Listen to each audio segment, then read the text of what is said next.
A história de Jacó e Esaú começa antes do nascimento, quando Rebeca percebeu algo estranho acontecendo dentro de si. Os bebês se moviam com força, como se lutassem por espaço, como se o destino de dois povos estivesse sendo disputado dentro de um ventre. Inquieta, Rebeca buscou ao Senhor, e ele respondeu: "Duas nações estão dentro de você. Dois povos se separarão ao nascer. Um será mais forte, e o mais velho servirá ao mais novo." Quando chegou o dia do parto, Esaú nasceu primeiro, vermelho, peludo, forte, um menino que já parecia carregar uma energia selvagem. Logo depois veio Jacó, segurando o calcanhar do irmão, como se desde o início tentasse não ficar para trás. O tempo passou. Esaú se tornou um caçador habilidoso, sempre nos campos, trazendo caça saborosa para Isaque, que o amava profundamente.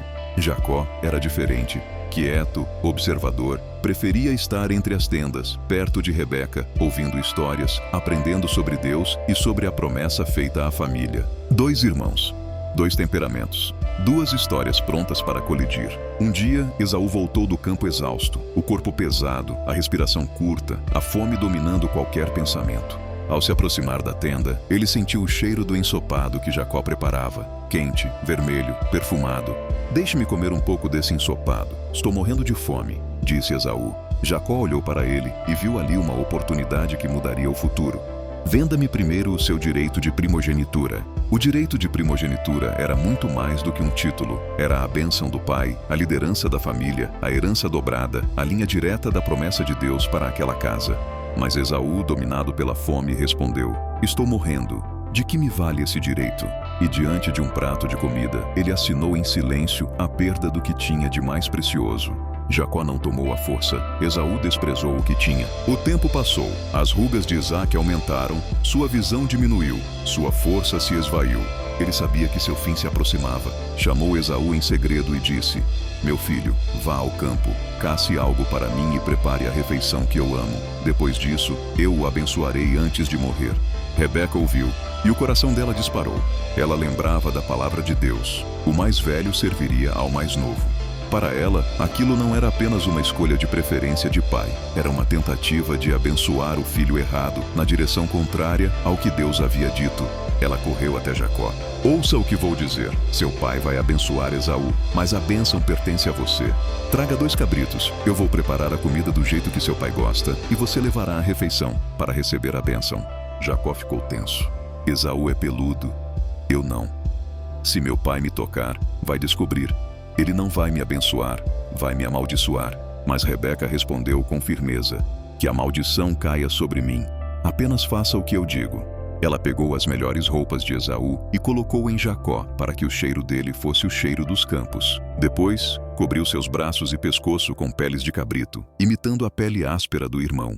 Preparou a refeição com precisão, conhecendo cada tempero que despertaria a memória de Isaque.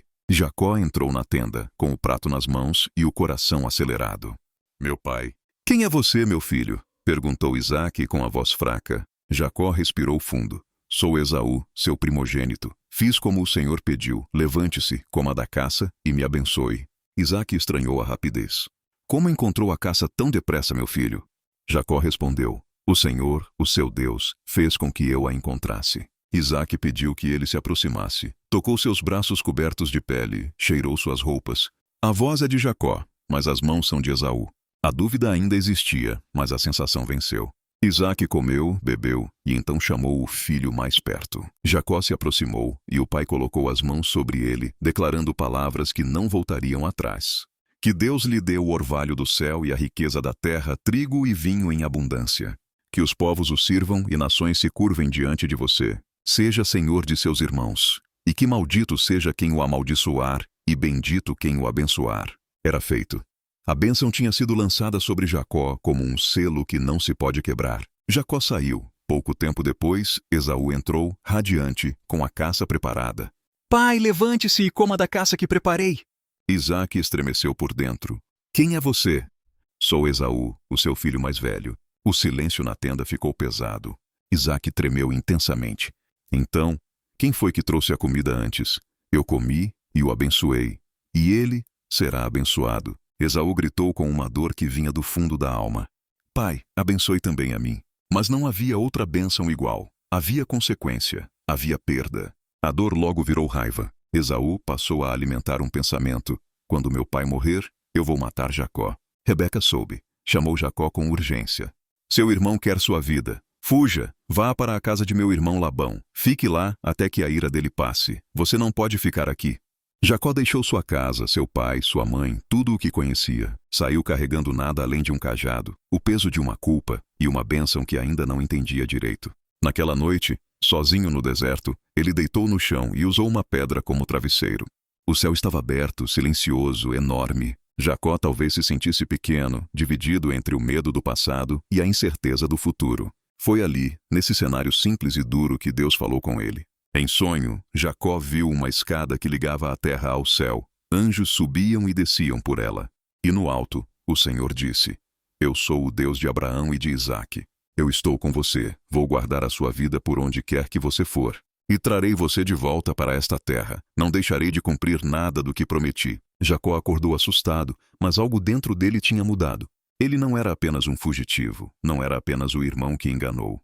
Ele era alguém alcançado pela promessa. Mesmo ferida, dividida, cheia de tensão, a história de Jacó e Esaú mostra um Deus que continua conduzindo tudo, até quando os passos parecem tortos, em direção a um propósito maior.